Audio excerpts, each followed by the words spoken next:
We're kicking off today with WWE SmackDown as two mysterious vignettes aired during this week's episode, leaving fans to speculate over what they mean. Now we know who these vignettes are for, as Bodyslam.net reports that the orange vignette featuring a luchador was indeed teasing Rey Fenix, as many have predicted. The vignette featured a masked wrestler, and there were glimpses of tattoos during the vignette, including tattoos of claw marks that can be found on Fenix's back. The report adds that Fenix is expected to appear on TV in the next few weeks, and this comes after his brother Penta debuted on Raw back in January of this year. As for the other vignette, which featured smoke and the number 4, the report added that this was hyping the return of Aleister Black, who left WWE in 2021. It's not stated what the 4 in the vignette means, though it could represent the 4 years he was away from WWE ahead of his return in 2025. Some are also predicting that the number 4 shows that Black will not be returning to WWE alone, and that he will be part of a stable that will include 4 individuals. With prominent names including Black, Phoenix, Miro, and CJ Perry all parting ways with AEW, it's entirely possible that the former NXT champion will have some backup for his comeback. Black is expected to appear on the April 25th edition of WWE SmackDown, the first episode of the Blue brand after WrestleMania 41. Having these vignettes play on SmackDown imply that the two will be on the Blue brand when they arrive, which for Black will mean being able to spend more time with his wife Zelina Vega. Are you excited about the debut of Rey Fenix and the return of Aleister Black? What are you hoping for them as part of WWE? Let us know your thoughts in the comments section. This week, TNA held its Sacrifice pay-per-view in another major event for the company, but the show did see one of the biggest names in TNA suffer an injury. According to Fightful Select, Mustafa Ali suffered a dislocated jaw injury during his match with Mike Santana, but Ali managed to reset it himself mid-match and continue wrestling. Ali wouldn't just carry on with the match, but he'd go on to win, and the report adds that he is not expected to miss any ring time due to this dislocated jaw. Ali debuted for TNA in 2024 and is already a former X Division champion, and fans can expect to see more of him in the ring after his hard-fought win at Sacrifice.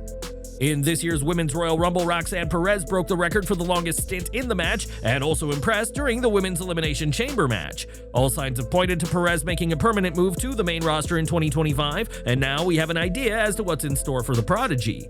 Fightful Select reports that Roxanne Perez will continue her feud with Bayley on the main roster after their recent string of matches in NXT. It was on the January 28th NXT where Bayley teamed with Julia to defeat Perez and Cora Jade, and all 4 women competed over the NXT Women's title last month at Vengeance Day. A date for Perez's official call-up was not given, but with her loss to Jordynne Grace at NXT Roadblock, many believe this may have been Perez's swan song as an NXT superstar. Roxanne Perez has been one of NXT's biggest success stories, but it's now time for bigger things, and are you happy with these plans for Roxanne on the main roster? Let us know below. Over to AEW Collision now, as Swerve Strickland was out to cut a promo and addressed earning an AEW World Championship match by defeating Ricochet at Revolution. Whatever more that Strickland had to say was cut short, as after his match, Jon Moxley appeared behind him and ambushed him with a crowbar. Knowing Strickland was dealing with a burst eardrum after Revolution, Moxley delivered a vicious curb stomp to Swerve, sending a message to someone who poses a threat to his reign. Moxley made his exit as medical personnel checked on Strickland, and this attack showed that the world champion is already looking ahead to a match with Swerve.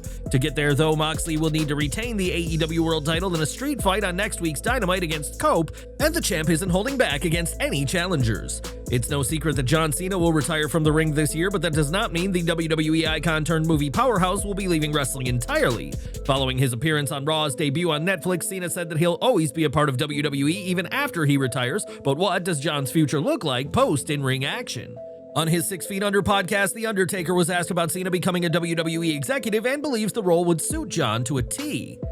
He said, "I believe that, I do. So I like that model of things. By no means is it going to change his legacy in any bit."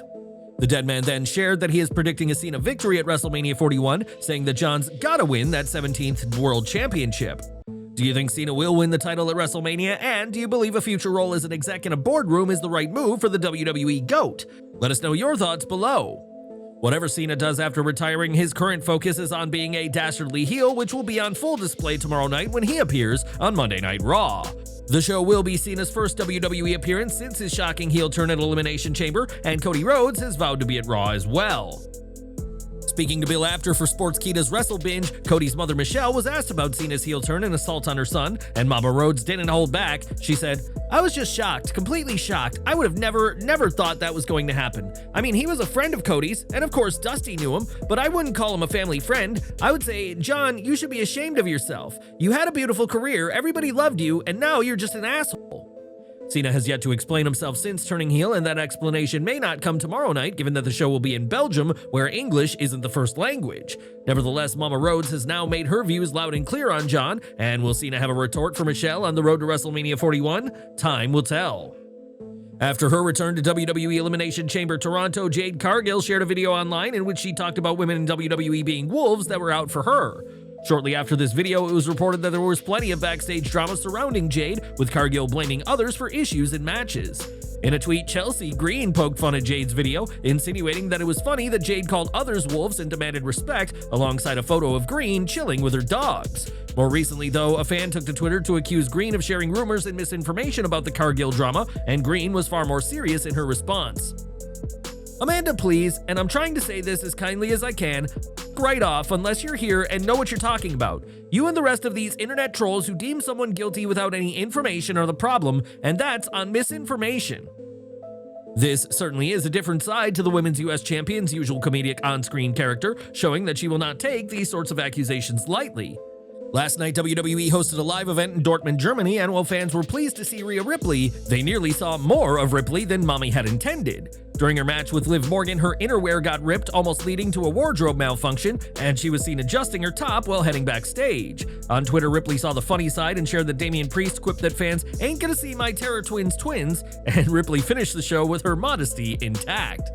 During SmackDown, Jimmy Uso made a notable botch when he confronted US champion LA Knight, and he referred to the title Knight holds as the US tag titles. While Jimmy may have hoped that this error went unnoticed, that wasn't meant to be, and on Twitter, Damian Priest joked that he and Jimmy will be future US tag team champions. Jimmy's botch, much like Solo Sikoa's mistake on SmackDown, demonstrates that anything can happen when a show is live, leading to awkward, albeit hilarious moments this week. On this week's Raw, Logan Paul ripped an I Hate Logan Paul shirt off a fan in a shocking act from the former US champion, but as you may expect, this wasn't any ordinary fan. On Twitter, indie wrestler Mike Ditello confirmed that he was on the receiving end of Paul's anger and shared a clip of the segment on his account.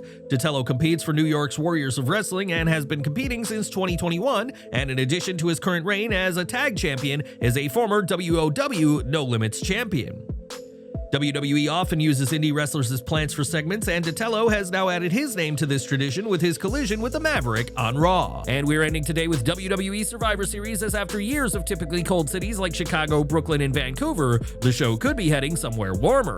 Fightful Select reports that San Diego is being considered as the host for the PLE, and it's reportedly been listed internally for quite some time. Though no official date has been locked in yet, Survivor Series has taken place over Thanksgiving weekend in recent years, meaning the show could be on November 29th. These are still early discussions, but if plans are confirmed, fans may finally have their first warm Survivor Series since 2018 this November in the City in Motion.